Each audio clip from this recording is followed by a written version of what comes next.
সকলের স্বার্থে আজকে অ্যান্ড্রয়েড ইউজ করা প্রত্যেকটা ব্যক্তিকে আমার একটাই বার্তা, আমরা যে স্মার্টফোনটা পাওয়ার বটনটা, সাইডের পাওয়ার বটনটা বারবার টাচ করে ধরে অন অফ করি, সেই পাওয়ার বাটনটা লংজিভিটা কমে যায়।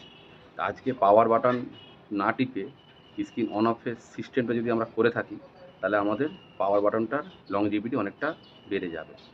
সবার প্রথমে চলে যাবেন আপনারা সেটিংয়ে, ফোনের সেটিংয়ে এসে এখানে সার্চ করবেন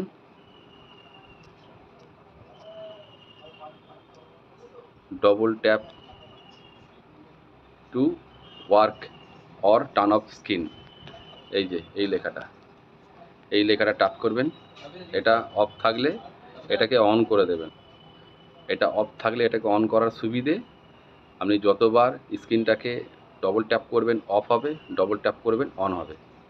বাকি পাসওয়ার্ড দিয়ে আপনি ফোন খুলবেন, এতে আপনার পাওয়ার সুইচটা হাত দিতে হবে না। আজকে ছিল এই ভিডিও, ভালো লাগলে সকলকে শেয়ার করুন। বাই।